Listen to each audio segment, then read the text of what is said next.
Okay, well, I'm going to stop you. Yeah. Why?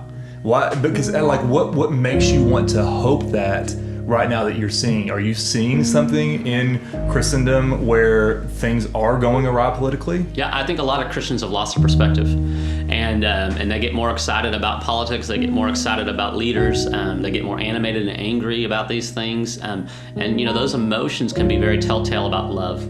What do we really love, and what do we put our hope in? And the reality is, and I kind of jokingly say it, I'm not a Republican, I'm not a Democrat, I'm a monarchist because I'm waiting for the King of Kings to come back. And that's not just Sunday school answer, that's truth, that's reality. And that's where my hope is for his return. He's going to fix it all. No government's going to fix it all, but I think we can make a difference. But we need to really be showing a lot of kindness and love instead of hate. It goes a lot further in making a difference.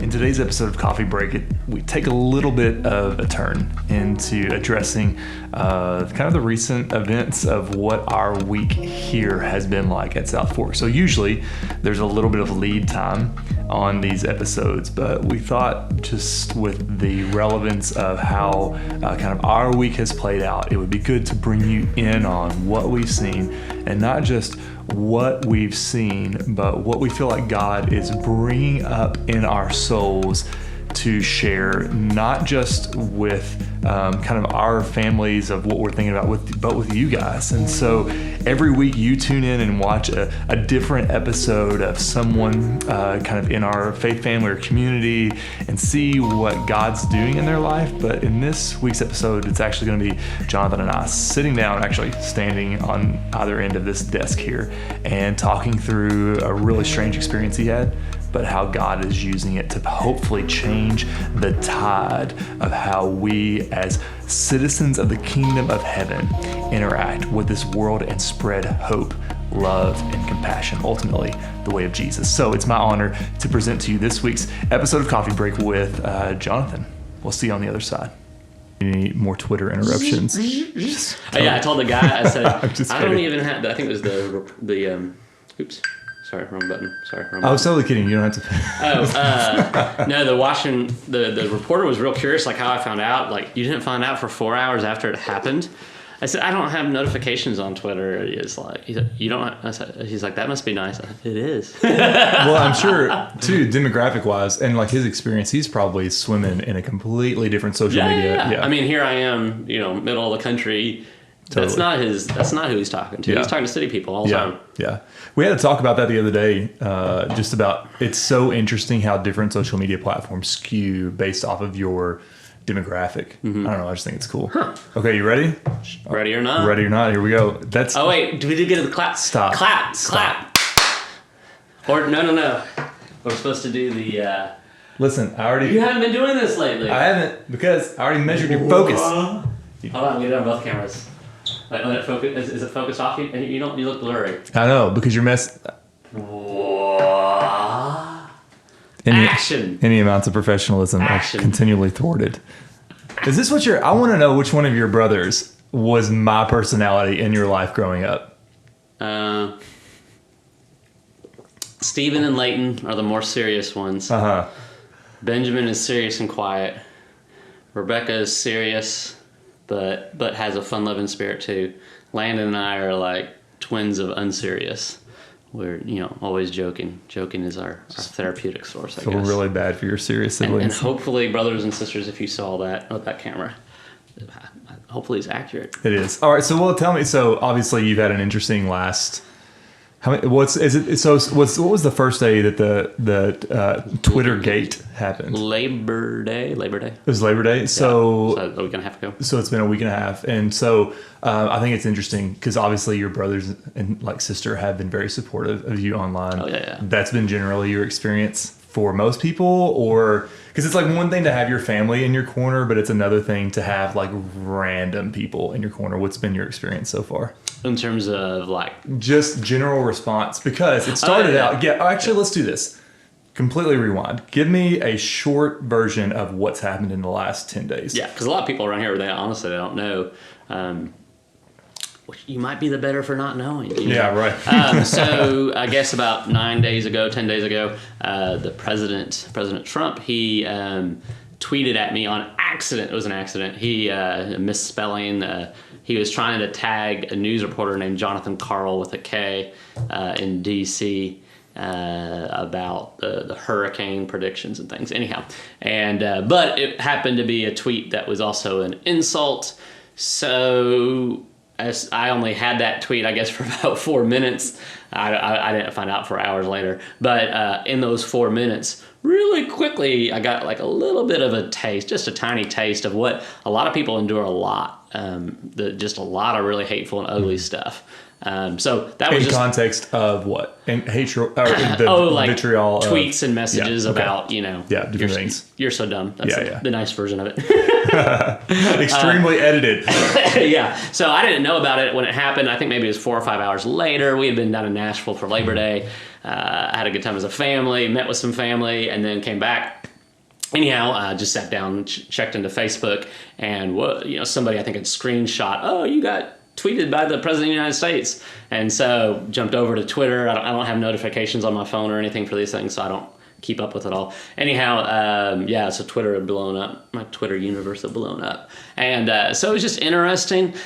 First reaction was just kind of laughter, but then it was just like sadness because the hatred that was coming my way and then sympathy and compassion, I guess, for those who are sending out that hate, and even for the president himself, that like your heart really, and we use this phrase with my daughters. This is a phrase that's people are pulling out of my thing and using in a not nice way to the president. But your heart really does have to be in a dark place to be speaking out mean stuff to people pretty consistently. Right. And so we use that phrase actually with our daughters. We'll say when they make a bad decision, your heart's either in a circle of blessing, God's circle of blessing, or it's in a dangerous place. And so the president had sent insult my way on accident. He ended up deleting it and changed it up. So that was the initial part. Yeah, because it was actually originally aimed at Jonathan Carl with a K, yes. ABC correspondent with the White House. Yep. Okay, so you got mistakenly. And what has come to be my favorite byline of this is drive-by tweeting. Yes. I love it. So. Yeah, drive-by tweeting. Yeah. Well, when you think about it, like, and it's a lighthearted way of describing it, but a drive-by shooting is intended to hurt or kill somebody, but a lot of times there's secondary consequences. There's innocent bystanders that are wounded, and so some people might think that's a little over dramatic, and even to use words like victim or casualty in war, Twitter war. But the reality is there's a lot of power in a tweet that comes from the President of the United States, for good or for evil. Yeah, so. And I don't think I think anyone that would accuse you of misusing terms would be like opening up Edgar Allan Poe and trying to read that poetry as a history book. It's like, no, this is interpretation. This is personification of an experience that happened digitally, but had real life consequences. Yeah. So some of those consequences then led into an interview with WDRB, which was kind of like traditional media, but you also got reached out to by a lot of like more digital media in the form of who? It started out with the Louisville Courier Journal reporter, a really nice guy, just called and interviewed, local paper, Elizabethtown News Enterprise, and then the Courier Journal one went to, I guess they have a partnership, USA Today, blew up all over the place, all over social media, and the WDRB thing, video interview that went out. I think there's maybe a radio thing too, but that was kind of the initial batch of stuff. Yeah, but then it kind of kicked back up when earlier this week you thought, because you had, so a little bit behind the scenes baseball. When this whole thing happened, you had written an article, felt like God had woken you up kind of early in the morning. Hey, you need to write this article or this response, which then took on the form of an open letter. So then you felt like it was probably time to go ahead and release that because you had sat on that. You sat on that open letter for a week. Well, I had submitted it technically to the New York Times for a couple days as an op-ed. They didn't receive it. I sent it to the Washington Post for a few days. They didn't receive it, so we're just going to put it out there. It was like a week later, right? And but it really didn't change at all, hardly at all, since the initial writing. So it wasn't, just to clarify, it wasn't a knee-jerk type of letter. You thought, oh, I've got my 15 minutes of fame, and I'm going to do this. You had sat on this for a week.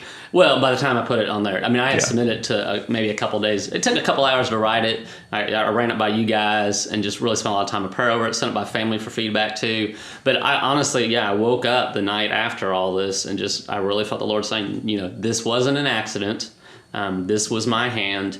Even though, it's just a tweet, there still is a lot of things we can all learn from it. And here's almost kind of like the outline of what needs to be said. So like the fruits of the Spirit are all in it. Somebody caught that. All 9 fruits of the Spirit are in that. And just a lot of, scriptural truths that I think are helpful for all of us, but especially the leader of our country who has that, a global impact with what he says and does. Yeah. And so you release that open letter on your blog. Mm-hmm. And via tweet to @JonathanCarl with a K, he ends up picking it up and retweets it. Mm-hmm. And is that how it initially got its role? I think probably because he shared it, and then the Washington Post, they wrote an article that couldn't get a hold of me. It went to spam. Sorry, their email went to my spam. I didn't catch it. And they wrote an article. So I think the Washington Post article was after the Jonathan Carl retweet was like the big.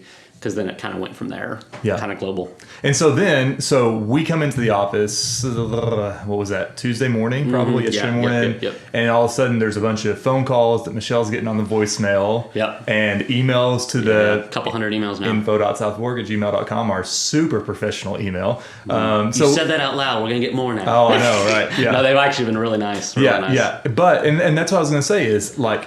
So oftentimes the narrative goes, oh, social media, it's the devil. And it's like, actually, I think I counted yesterday. Between voicemails and emails, we had probably 100 points of contact within that 8-hour period that we were here.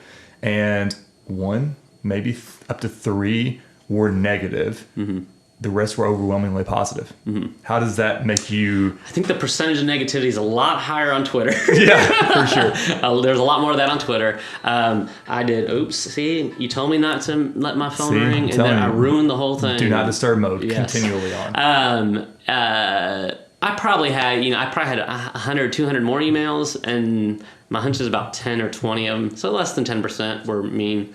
Some of them were really mean, ugly, evil. I'm not trying to understate it. There's some pretty vulgar stuff out there, especially on Twitter. Right. But email, even in messages. And two, when you get comments, if you read comments on some of those news articles, they get pretty ugly pretty quick too. For sure. Well, and I think part of that is it's the ease of the ability to make a statement, right? Yeah, so and kind of anonymity too. Yeah. But what was so cool, I think what's been really mind blowing about all this has been. People, so again, I purposefully did not put a lot of Bible verses, any Bible verses in there. I purposely wasn't being overtly, Jesus, Jesus, Jesus, Jesus. But I wanted the fruits of the Spirit in there. And so as an encouragement to our president, I wanted him to know I'm praying for him to be a bright beacon of light and joy. I wanted scriptural truths. That's all they were, scriptural truths throughout it as a hope for our country to set a new tone. And so it's so cool. People saw that. So we had like secularists, atheists, all kinds of religions write in such nice things, so encouraging, so kind. Christians from all over the world, so encouraging, so kind. So it's been very encouraging, very affirming, because I think it resonated with a lot of people, a lot of frustrations they have, not just with a political leader or things, but just with the culture as a whole, that we become really divisive. Yeah, so let's talk about that for a minute, because I think that's an interesting thing. This is now September 2019.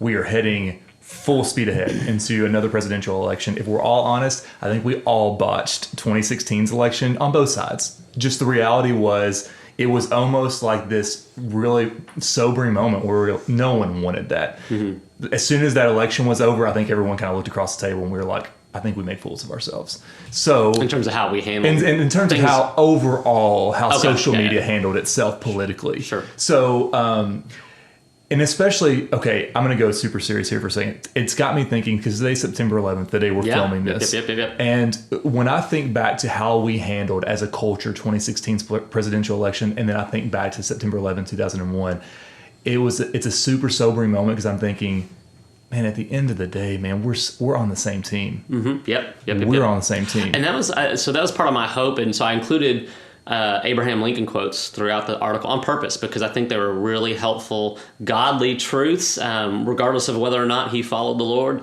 I don't know all the history of that, but I do know those truths were full of wisdom. And I pass his birthplace every day on the way to work and on the way home from work. And but then you think about, in fact, I was reading today his Gettysburg Address, and so I printed it up. Listen, everyone watching that knows you would be surprised if you didn't have a handout for this. Gettysburg Address. So think about the divisiveness he was in the middle of a nation. And so, he says we are engaged in a great civil war. And you think about it, we're really in the midst of a big cultural war. We have, and even as America, we have a lot of outside enemies, but we have a lot of division within. Okay, and can you clarify for that? Because for our Christian audience, oftentimes, at least the 90s and 2000s storyline was Christianity's at war with culture. I don't think that's what you're saying. Can you clarify about what you mean? Yeah, I mean, I'm just talking like the animosity and the division at a lot of levels, a lot of I'm right, you're wrong, you disagree with me, so you're now my enemy, rather than just saying, hey, we can disagree but still be friends. And so some of those quotes from Lincoln actually said that kind of thing. But I love his perspective at Gettysburg. So he's remembering the dead. September 11th, we're remembering thousands who died. And so, again, a little bit of a different context in terms of a war there where soldiers were dying. We had a lot of civilians who died, okay? But it says, it's for us, the living, to be dedicated here to the unfinished work which they who have fought here have thus far so nobly advanced. And so we highly resolve that these dead shall not have died in vain, that this nation under God, love that, over his head on the penny, shall have a new birth of freedom, and that the government of the people, by the people, for the people shall not perish from the earth. And that's the thing is that, ultimately I love God more than anything, but I do love this nation. We are very blessed as a nation, but this divisiveness within, while still simultaneously having enemies without, is dangerous. And so you go back to September 11th and the unity, the flags went up, people went into church and they prayed to God, God help us. That unity, we've lost it. We need to regain it, ultimately under God. Yeah.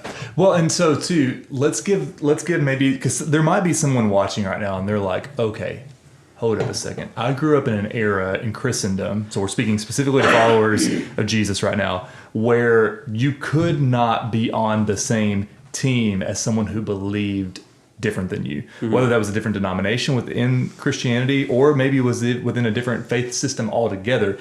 Hindus, Buddhists, atheists, even nuns, no religious affiliation. Can you maybe explain the concept of that super $20 word co-belligerent? Because I think that concept helped me so much understand there are certain things culturally where it doesn't matter what you believe, we can agree on this. I think you need to describe that word because I don't know. I know the concept, but I think you'll describe it. All right, sorry. I did not mean to throw you under the bus like that. Smart enough to keep up with you here, man. No, co-belligerence. So I first learned this term from Dr. Moeller at the seminary, and he was describing on like societal issues and basically saying that there are certain issues within society. Maybe it's, in this instance, agreeing that compassion and kindness and love are important things. It doesn't matter if you're a Hindu, a Christian, or an atheist. We can be co-belligerents. We can be working towards this goal together, fighting against this darkness of negativity, pessimism, of polarization, of nationalism, of all those different types of things. We can work together no matter what you believe to say, hey, you know what? Compassion's important. Well, and I think that's where we get, we are all created in the image of God. Even if you say you don't believe in God, there is a commonality across all history, all cultures, where they know there is a right and wrong. The law of God has been written on our conscience, and we know things like murder is bad, adultery is bad, and things like that. And so I think that helps us to see there is a common morality that shows us there's a common author of it all, which then helps us to see this is dark and evil, this is good and kind and loving, and so that there is a common ground of understanding just based on that. Yeah. Okay, so let's turn the conversation towards, we've kind of talked about what happened and the reaction from others, which is overwhelmingly positive, even though there were some tinfoil hat comments or whatever might be your negativity. But what is, so I think there would be some people who would be like, okay, so what's Jay's motivation here? I think any of us that know you legit know this isn't you capitalizing on 15 minutes of fame. Oh, okay? No, yeah. Somebody asked me today, how many more Twitter followers do you have? I don't even know. I doubt that answer was expected from the person that asked you. But when you start thinking through, okay, this has been this 10 days. What is your hope for the next 10 days that because we've talked about this a lot in the last couple of days. This could potentially be that Esther type of moment. Esther. How do you pronounce that? I say Esther, but okay. Esther. I say Esther. I say. We need to ask our elementary teaching wives. I need to study more Bible phonetically. Anyways, yeah, Hebrew. But I love that theme, because in that story, her uncle just has this really sobering moment with her, and he looks her in the eye. Well, actually, I think it's through a messenger and says, for such a time as this, you're in this situation. Sure, yeah. So for such a time as this, it is not an accident and it is not a coincidence that there was a crossing of paths like you referred to earlier with the president in the Twitter sphere. Yeah. So what's your hope? Like, what is, like, if you could dream a God-sized dream for our culture, what would it be for the next 10 days? Yeah, my hope and prayer, honestly, is that it ultimately pushes us closer to God. Pushes us closer to Jesus, but that even as Christians, we don't mess up our witness by loving politics more than we love Jesus, by prioritizing our passion for politics over our passion for the salvation of the lost. Okay, well, I'm going to stop you. Yeah. Why? Because like, what makes you want to hope that? Right now that you're seeing, are you seeing something in Christendom where things are going awry politically? Yeah, I think a lot of Christians have lost their perspective, and they get more excited about politics. They get more excited about leaders. They get more animated and angry about these things, and those emotions can be very telltale about love. What do we really love, and what do we put our hope in? And the reality is, and I kind of jokingly say it, I'm not a Republican, I'm not a Democrat, I'm a monarchist because I'm waiting for the King of Kings to come back. And that's not just Sunday school answer, that's truth, that's reality, and that's where my hope is for his return. He's going to fix it all. No government's going to fix it all, but I think we can make a difference. But we need to really be showing a lot of kindness and love instead of hate. It goes a lot further in making a difference. So what then would you say to those people who have been disenfranchised, who they to be honest, if they're in a moment where they're by themselves watching this video and they hear that and they have a moment of self-reflection and they're thinking, oh my goodness, I've become the cynical Christian. Mm-hmm. Well, and I think it's the same hope, whether it's for the president or for all of us, is tomorrow's a new day. Like, we can change. We need God to change us ultimately, but that change can be real and can really happen immediately. And so we change the tone online. We be careful what we share and what we post. We look at the content we're putting out and say, okay, would my neighbor even know I'm a Christian, or would they think more of my political party affiliation than they know of my love of Jesus? Yeah. So give me then the balanced perspective. Let's say someone comes in and they're saying, hey, Republican, Democrat, you've obviously said you're a monarchist. How then do we interact with politics? Because for so long, especially, listen, man, we're in Kentucky, central Kentucky. For so long, you were a good Christian if you were a good Republican. So maybe, can you untie those connections that have been made? Yeah, I mean, I think we have responsibility. We have responsibilities to pay our taxes. We have responsibilities to participate and vote.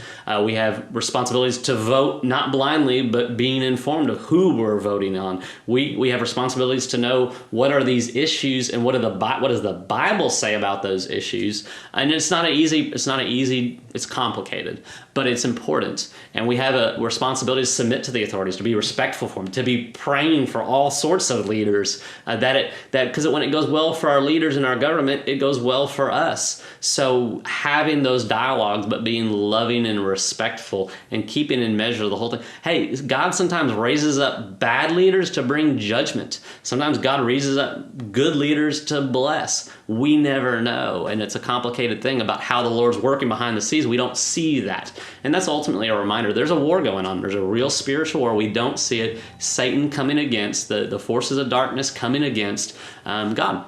And so we don't see that, but we need to have that perspective and understand that even as we make decisions about things like politics. So 2 final questions. I think there is like including your coffee question, or yes, that's included in the question. This is the first serious question. Silly question next. So the serious question is, we just said just a few minutes ago, we're heading full steam into 2020. Yeah. Yep. And so we have an opportunity to reset the standard for how the kingdom of God interacts with politics. Okay. Yeah. Can you give me like bullet points? Don't go philosophical. Give me like, how can I actively engage differently this political season? Yeah. Pray more, tweet less, Facebook post less, Instagram post less. Yeah. Be really careful what you share. Think about the perspectives of your neighbors, and understand you may want to win an election, but you might lose a soul in terms of an influence on a soul. Be careful about bragging and boasting if you win. Your party, your politician, if you win. Be careful of falling into despair and hopelessness if your party or politician loses. And regardless of who ends up being elected, I mean, we got to remember these scriptures in Romans 13, it's written about Roman government, not good, evil. And yet they were called to be subject to them. They're called to pray for them. And so in the big picture, our government compared to the Roman government, I mean, we are very, very, very, very blessed. So we need to be praying for whatever leaders are elected and be kind about it, be encouraging, affirm the good.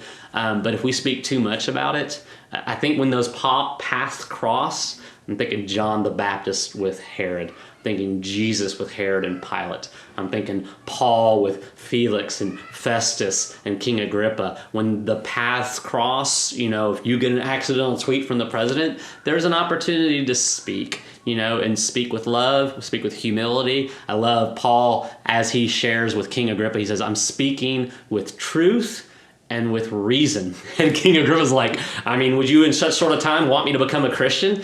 And Paul's like, I don't only want you to become a Christian, I want everybody else who's listening in to become a Christian. So Paul's object there, he's talking to Roman governor and a king, and he says, my object and goal is that you might know Christ, and that everybody else who's listening in knows Christ. So that perspective really needs to be front and center as we stand behind anything or share anything that's got a political twinge to it. Yeah. Okay, so now before we get to our silly question, so how essentially our office handles all things serious is we just make jokes about it because that's how we cope. So the last we actually pray a whole lot. Well, we do that too, but we also laugh a whole together. lot. Yes. So in the vein of laughing a whole lot, because the show is called Coffee Break, I have to ask you. One, obviously you drink coffee, you have it there. Okay, so tell me about it. What's your daily routine? Coffee. I don't usually drink in the afternoon. Okay. I have my bubbly, sparkling, girly that stuff's legit, water. Dude. Yeah. I usually have probably about 2 cups a day in the morning and try to avoid it in the afternoon. And I'm usually a low maintenance drip pot coffee. I think Folgers, the red one, whatever the red one is, or Maxwell House. Yeah. I know some of those are evil words to you. No, Folgers is fine. Maxwell House, I just prefer not. I like cheap and easy and low maintenance. But let's be honest with the listeners. You also have been known when we go to conferences together, day 2, you're just leaving that thermos in there overnight and drinking cold, nearly molding coffee. No. It takes about 3, I've tested, about 3 days till you get the little circle on the surface forming. So as long as you don't add creamer to your coffee, now do not take this as medical advice, okay? You are a doctor. This is not FDA approved or whoever approves food stuff, okay? But yeah, if you don't put creamer in it, the coffee's good for at least another day. And if you leave it in your car and it's hot outside, it stays warm.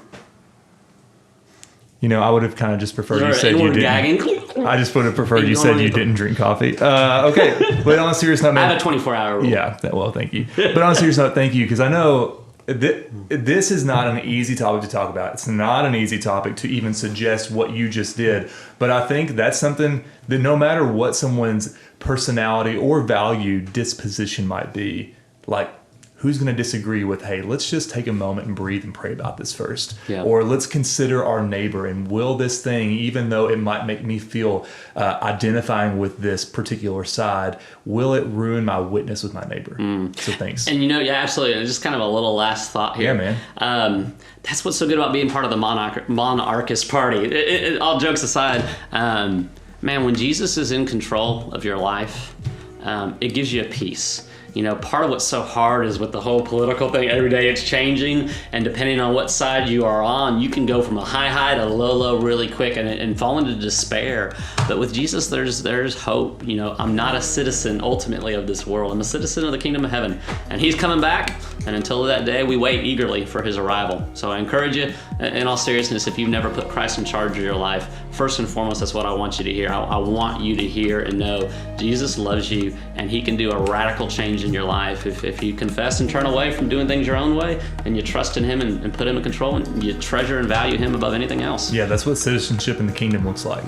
Man, thanks so much. Appreciate it. Absolutely. Good job. You did so good. Do I get a clap? Yes, you can Hold clap. on, I want to do the camera thing. Oh. Hold on. All right. That's all, folks.